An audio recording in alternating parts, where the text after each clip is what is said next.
Topic है odd. सबसे पहले देखिए ओड के विषय में कि ओड है क्या। ओड एक लॉन्ग लिरिक पोइम कहलाती है। क्या कहलाती है? Long lyric poem. और इसका जो सब्जेक्ट मैटर होता है वो सीरियस होता है, और जो स्टाइल होती है वो कैसी होती है? एलिवेटेड और एलैबोरेटेड। एलिवेटेड और ठीक है। इसमें ओड वर्ड के बारे में यदि हम एटाइमोलॉजिकल मीनिंग बोले यदि, तो ओड शब्द जो है वो ग्रीक वर्ड के एडेन से बना है, लैटिन वर्ड ओडा से बना हुआ है, और फ्रेंच वर्ड ओड, ठीक है, जिसका मीनिंग होता है सिंग।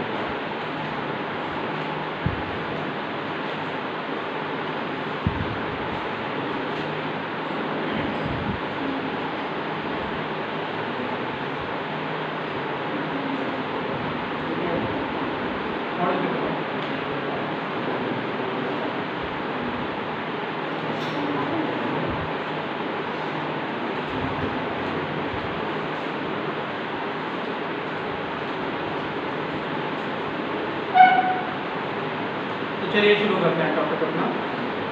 ओड पेज नंबर 3 है बेटा, पेज नंबर 3।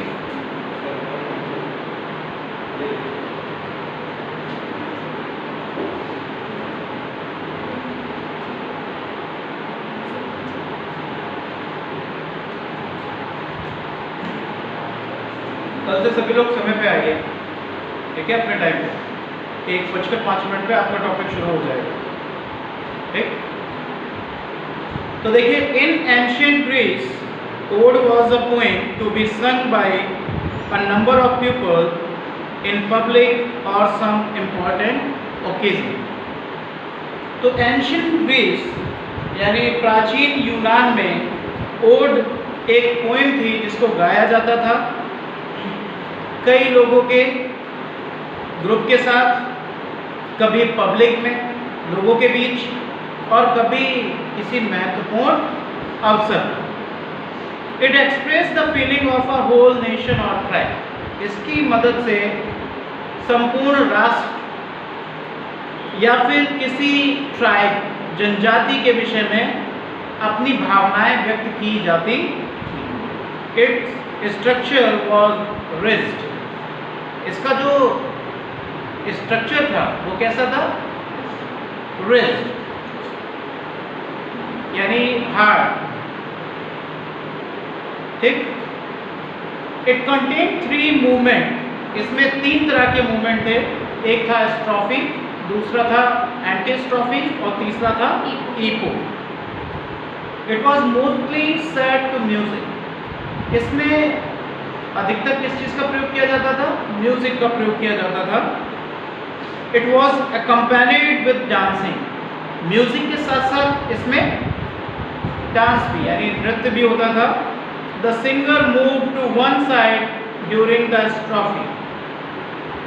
स्ट्रोफी जो कि मूवमेंट है, इसमें स्ट्रोफी में बताया गया है कि जो डांसर या सिंगर्स होते थे वो मूव करते थे एक तरफ से दूसरी तरफ, जिसको स्ट्रोफी कहते थे, ठीक है, राइट टू लेफ्ट। और जो मूवमेंट लेफ्ट टू राइट होता था वो होता था एंटी स्ट्रोफी। एंटी स्ट्रोफी। और एक होता था बेटा ईपोड। ईपोड में कोई मूवमेंट नहीं होता था, या हम कह सकते हैं दे आर स्टूड स्टिल, यानी बिल्कुल बुत बनकर वो खड़े हो जाते थे। This was the Pindaric ode. तो पिंडारिक ओड जो थे वो इसी पैटर्न पर थे। इनका नाम पिंडार के नाम पर पड़ा था, पिंडारिक। और चूंकि पिंडारिक थेबियन पोइट था, थेब का रहने वाला था, और डोरियन नाम का आइलैंड था जहाँ पर वो रहता था, इसीलिए पिंडारिक ओड को जो दूसरा नाम दिया गया है वो डोरियन ओड भी कहा गया है। दूसरा, इसमें चूंकि regular metre, regular stanza form होता था, जैसा कि हमने पढ़ा था, कि इसका जो स्ट्रक्चर होता है वो रिज्ड होता है। रिज्ड का मतलब होता है रेगुलर, ठीक है। तो रेगुलर स्ट्रक्चर होता था, एक पैटर्न होता था, इस पैटर्न को फॉलो किया जाता था। तो 3 नाम जोड़े गए हैं, पिंडारिक, डोरियन और रेगुलर। तो ये पहला वेरिएशन हो गया क्लासिकल ओड का। तो वैसे क्लासिकल ओड जो होते हैं वो 2 प्रकार के होते हैं, एक होता है पिंडारिक और दूसरा होता है होरेशियन। तो that is why it is not very popular now. और यही कारण है कि एक इतना समय अंतराल बीतने के बाद ये जो ओड है वो इतने पॉपुलर नहीं है, क्योंकि ये इतने इजी नहीं थे लिखने के लिए, इनको लिखना थोड़ा सा टफ था। Another type of ode is Horatian। अब दूसरा जो टाइप आता है वो आता है होरेशियन। जैसा मैंने आपको बताया कि क्लासिकल ओड को हम 2 भागों में बांट सकते हैं, एक होता है पिंडारिक ओड और दूसरा होता है होरेशियन। पिंडारिक ओड को हम और किस नाम से जानते हैं? उनको हम या तो डोरियन ओड कह सकते हैं या फिर रेगुलर ओड कह सकते हैं। दूसरा वेरिएशन क्लासिकल ओड का आता है होरेशियन, जिसको हम लेस्बियन ओड भी कहते हैं। It is named after Roman poet Horace. ये रोमन कवि होरेस के नाम पर इसका नाम रखा गया। इसके बाद आता है आपका कॉलिंस ओड, ठीक है। कॉलिंस ने, विलियम कॉलिंस ने जो ओड लिखे हैं वो होरेशियन ओड की कैटेगरी में आते हैं। The third type of ode is irregular ode. जो तीसरा टाइप आता है ओड का वो आता है इर्रेगुलर, या इर्रेगुलर ओड बोल रहे हैं, या हम उसको काउलियन ओड भी कहते हैं। क्या कहते हैं? काउलियन।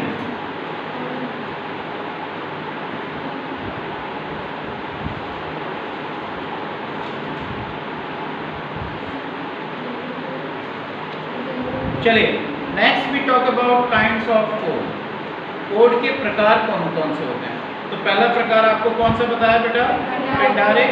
दूसरा होरेशियन ओड, ठीक है। तो पिंडारिक जो ओड थे वो कैसे थे? रेगुलर, ठीक है।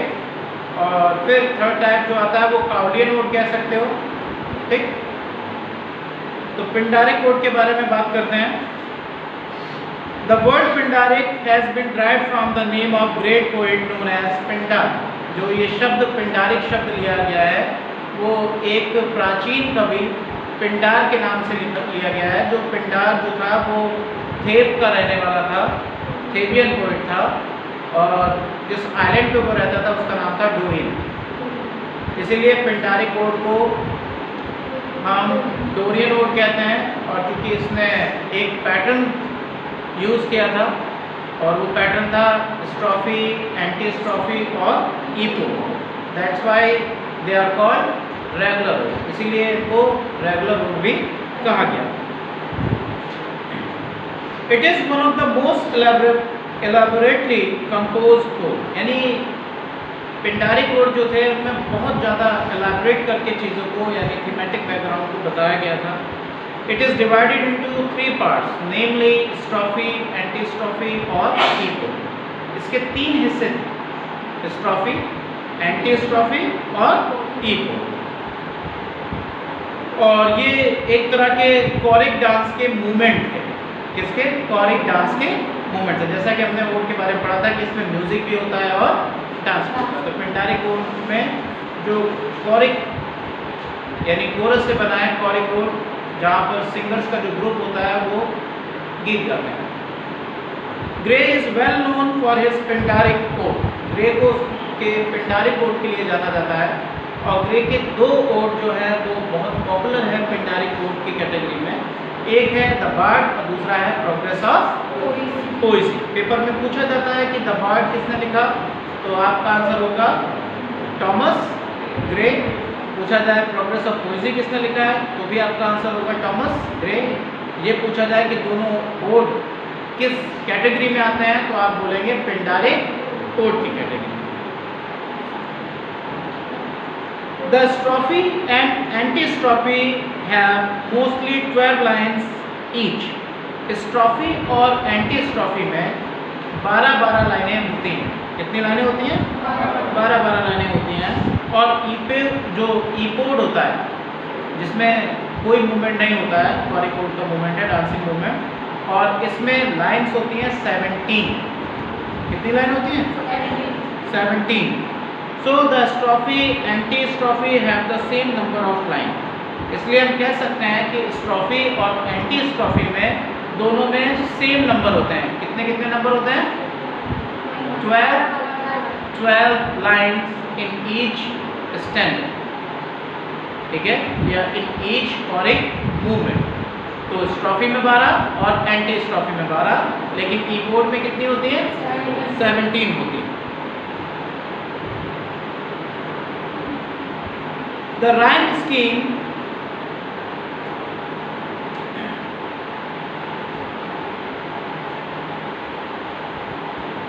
But the epode differs from the both in length and metrical arrangement. लेकिन स्ट्रॉफी और एंटी स्ट्रॉफी से ईपोड अलग होता है।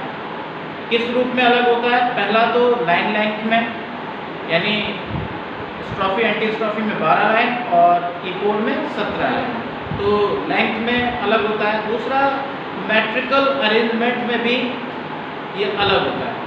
और इसको हम बोल सकते हैं कि Pindaric ode was originated in Greece, यानी यूनान में इसकी उत्पत्ति मानी जाती है। किसकी? पिंडारिक कोड की। पिंडारिक कोड में कोई प्रॉब्लम किसी को? आप कैसे रिवाइज कर सकते हैं? तो देखिए, कोड के बारे में रिवाइज करने का सबसे बेहतर तरीका ये है कि आप जब चीज़ों को पढ़ें, जैसे कोड क्या है, व्हाट इज कोड, तो आप सबसे पहले बोलेंगे कि code is a long lyric poem. Code क्या है? Long lyric poem. दूसरी चीज़ क्या हम बोल सकते हैं कि इट हैज़ म्यूजिक, इसमें संगीत होता है। इट हैज़ ऑल्सो डांस, इसमें नृत्य भी होता है, बोल सकते हैं आप। दूसरी चीज़ हम बोलेंगे कि when we talk about the subject matter, so the subject matter of ode is serious, यानी कोई भी विषय जिस पर कोड लिखा जाता है वो विषय गंभीर होना चाहिए। कैसा होना चाहिए? गंभीर होना चाहिए। और the style must be elaborated, और जो उसकी शैली हो वो कैसी होनी चाहिए? एलैबोरेटेड होनी चाहिए।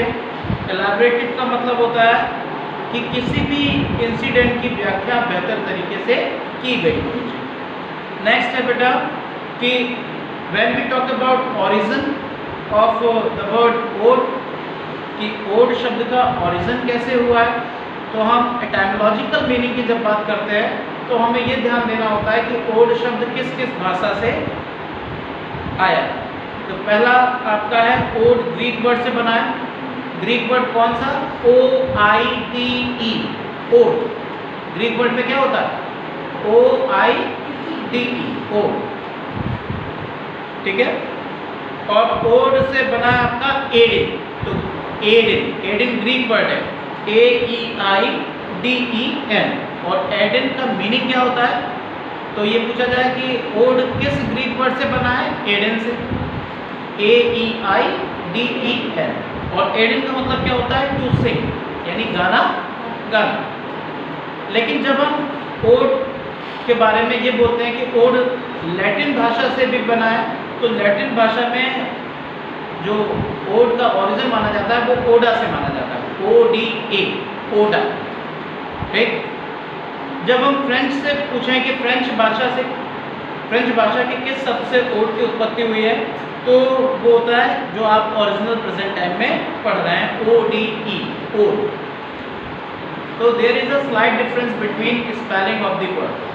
So Greek word is Eden, Latin word is Oda, and French word is Ode, ठीक है। तो ये जो टर्म्स हैं ये क्या है? Etymological meaning of the word ode and how the word ode comes from different languages. Ode अलग अलग भाषाओं से कैसे उत्पन्न हुआ। फिर इसके बाद हम बेटा नेक्स्ट टाइप आता है, हमने टाइप की बात की थी ओड की, तो we have 3 type of ode, ठीक है। First one is Pindaric, second one is Horatian and third one is Cowleyan, the Cowleyan ode. कहीं कहीं किताबों में आपको मिल जाता है पिंडारिक, होरेशियन, रेगुलर और इर्रेगुलर। तो आपको हम बता दें कि रेगुलर ओड जो है वो पिंडारिक ओड का ही दूसरा नाम है। तो Pindaric ode is also called Dorian ode because Pindar was from Dorian island, ठीक है, डोरियन आइलैंड से वो बिलोंग करता था and basically he was a Theban poet, ठीक है। So the name of odes which were written by Pindar is called Pindaric ode, ठीक है। It is also called Dorian ode, ठीक है। He used regular structure for his odes, that's why it is also called regular ode, ठीक है। Pindaric, Dorian और regular तीनों एक ही odd के नाम, ठीक। अब बात करते हैं Horatian. The ode has been named after the Roman poet Horace।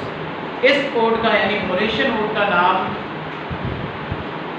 एक रोमन पोएट के नाम पे रखा गया है जिसका नाम था Horace. Horace, it is quite simple in its construction.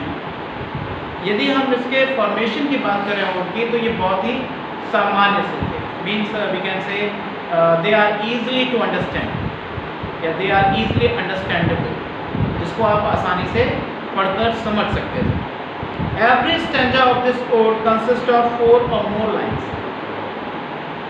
Horatian ode में जो स्टैंजा फॉर्म यूज़ किया जाता था उसमें 4 या 4 से अधिक पंक्तियाँ प्रयोग में लाई जाती थी, but the number of lines is the same in each and every stanza. लेकिन जो लाइनें यूज़ की जाती थी स्टैंजा में तो वो सेम होती थी सारे स्टैंजा। 4 हैं तो 4 ही 4 यूज़ की गई हैं, 5 हैं तो 5 ही 5 यूज़ की गई हैं। लेकिन पिंडारिक ओड में ऐसा नहीं था। पिंडारिक कोड की जब हम बात करते हैं तो वहाँ पर लेंथ में इशू क्या था कि उसमें जो डांसिंग कोरिक मूवमेंट थे, तो स्ट्रोफी, एंटी स्ट्रोफी और ई पोड। तो स्ट्रोफी और एंटी स्ट्रोफी में तो 12-12 लाइनें थी, लेकिन ई पोड में 17 लाइनें, ई पोड में। लेकिन होरेशियन में क्या है, होरेशियन में जो एक स्टैंजा में जो लाइन पैटर्न यूज़ किया जाएगा वही नेक्स्ट स्टैंजा में भी सेम पैटर्न फॉलो करते हुए आगे स्टैंजा यूज़ करें, ठीक है। आगे है the Horatian ode was first written and developed in Italy. Horatian ode सबसे पहले लिखा गया और विकसित किया गया कहाँ पर, इटली में। द ओड, इसका एग्जाम्पल है the ode upon Cromwell written from Ireland. The ode upon Cromwell's return from Ireland, ये एक बेहतरीन एग्जाम्पल है होरेशियन ओड का जिसको एंड्रयू मार्वेल ने लिखा। तो कई बार क्वेश्चन पूछते हैं कि ओड के नाम आपको दे देंगे, पूछेंगे whether they are Pindaric ode, Horatian ode या काउलियन ओड। तो ओड का वेरिएशन आपको ओड के नाम से पहचानना होगा। तो यहाँ पर दिया गया है एक ओड का नाम जिसको एंड्रयू मार्वेल ने लिखा है, जिसका नाम है upon Cromwell's return from Ireland. Upon Cromwell's return from Ireland. तो ये किसने लिखा है, एंड्रयू मार्वेल ने। और कैसा ओड है, होरेशियन। तीसरा बेटा जो बात की जाए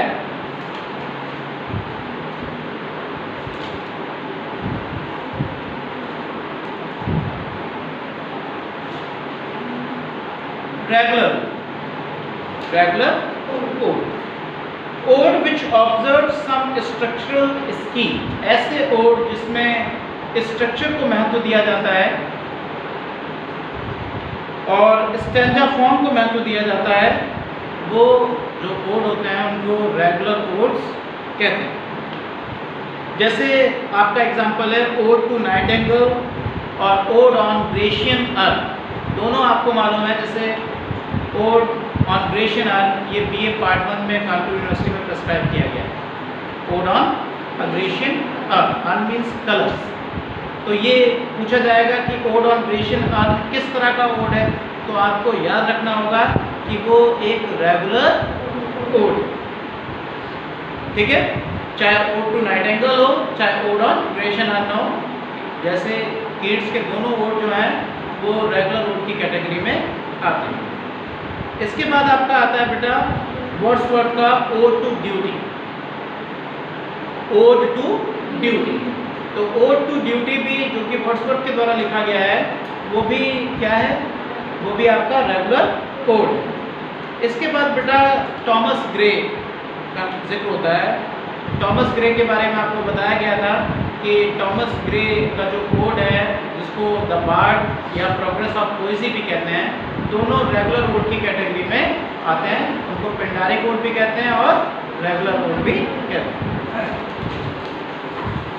लेकिन थॉमस ग्रे की डेथ के बाद, उसकी मृत्यु के बाद एक नए स्टैंजा फॉर्म को या मैट्रिकल फॉर्म को रिपीट किया गया, ठीक है, और एक स्पेसिफिक पैटर्न के साथ, इसीलिए उनको रेगुलर ओड का नाम दिया। और यही काम पिंडार ने किया था, यही काम थॉमस ग्रे ने किया था। उन्होंने एक फिक्स्ड स्टैंजा फॉर्म का प्रयोग किया था अपने ओड्स में, ठीक है। इसमें कंपलसरी हो गया था कि इस स्ट्रॉफी में 12 लाइनें होंगी, एंटी स्ट्रॉफी में 12 लाइनें होंगी और ईपोड में 17 लाइनें, ठीक। नेक्स्ट टाइप जो है वो आता है इर्रेगुलर ओड। इर्रेगुलर ओड, तो those lyrics poem which written in stanza of irregular length arrangement though generally rhyme are called irregular ode. अब इर्रेगुलर ओड के वेरिएशन में सबसे मुख्य चीज़ ये है कि इसमें जो लेंथ अरेंजमेंट था वो नहीं, लाइन कितनी व्यवस्थित होंगी, कितनी पंक्तियाँ होनी चाहिए स्टैंजा में, वो तय नहीं था। और लेकिन वो लाइनें आपस में राइम करती थी। ऐसा नहीं था कि लाइन की लेंथ कुछ भी थी तो राइम नहीं करती थी। लाइन की लेंथ फिक्स नहीं थी, लेकिन सारी पंक्तियाँ जो लाइन्स थी वो आपस में राइम करती थी। किसमें? Irregular ode. इन्हीं ओड को इर्रेगुलर ओड कहा गया। The abrupt variation in meter and cadence are not arbitrary or meaningless। यानी ये जो वेरिएशन था ऐसा नहीं है कि उसका कोई अर्थ नहीं, उसका अर्थ। अब अर्थ किस अर्थ में कहेंगे? अर्थ इसलिए जब हम कभी कुछ नियमों से बंध जाते हैं, तो जब हम नियमों का पालन करने लगते हैं तो उन चीज़ों को एक व्यवस्थित रूप देना थोड़ा सा मुश्किल हो जाता है।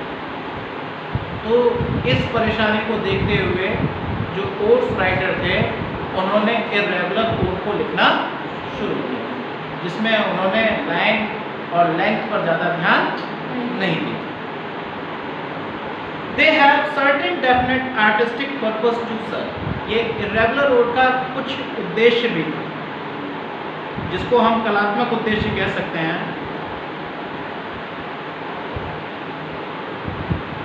जैसे एग्जाम्पल के लिए हम बोले odd on the intimation of immortality, ये वर्ड्सवर्थ ने ओड लिखा है और ये इर्रेगुलर ओड की कैटेगरी में आता है। किस कैटेगरी में आता है? हाँ, और इसी को वर्ड्सवर्थ का मास्टरपीस माना गया है। टेनिसन ने लिखा odd on the death of Duke Wellington. Wellington ये बेटा एलिजी भी है और ओड की भी कैटेगरी में आती है। और ये वाला the odd on the death of Duke Wellington, ये आपका किस कैटेगरी में आता है? इर्रेगुलर ओड की कैटेगरी में आता है। तो ये बेटा आपके ओड्स थे। आपको कुछ नाम और तैयार कर लेने होंगे ओड के, जो आप पेपर में कर सकते हो। आपको नाम थोड़े से हम बता दे रहे हैं। जैसे an ode for Ben Jonson. Ben Jonson पर एक ओड लिखा गया है जो कि रॉबर्ट हैरिक ने लिखा है। किसने लिखा है? रॉबर्ट हैरिक ने। ऑन सॉलिट्यूड ये लिखा है अब्राहम काउलिंग। बेन जॉनसन के द्वारा दो ओड लिखे गए हैं, एन ओड टू हिमसेल्फ और दूसरा है एन ओड। जॉन डन ने भी लिखा है ओड, जिसमें पहला नाम है हेल बिशप वैलेंटाइन और दूसरा है a hymn to God thy father. तो बीए पार्ट 1 में लास्ट ईयर एक पोएम प्रेस्क्राइब थी जॉन डन की, जिसका नाम था a hymn to God thy father, जिसको रिलीजियस पोएम की कैटेगरी में रखते थे, लेकिन वो भी एक प्रकार का ओड। आगे आइए जॉन मिल्टन। जॉन मिल्टन ने लिखा है odd on Christ nativity, odd on the Christ nativity, ये या odd on the nativity of Christ, ये जॉन मिल्टन के द्वारा लिखा गया है। ये जॉन मिल्टन वही है जिनको प्यूरिटन पोइट भी कहते हैं, ठीक है, और कॉमनवेल्थ पोइट की कैटेगरी में भी इनको रखा जाता है, ठीक, और इनको जाना जाता है किस रूप में, एज एन एपिक राइटर के रूप में, जिन्होंने पैराडाइज लॉस्ट लिखा, ठीक है। इसके बाद है बेटा एंड्रयू मार्गन। आपने इसमें पढ़ा था कि upon Cromwell's return from island, ठीक है। जॉन राइडन ने लिखा अलेक्जेंडर्स फीस्ट और Anne Killigrew, Killigrew, KILLIGREW।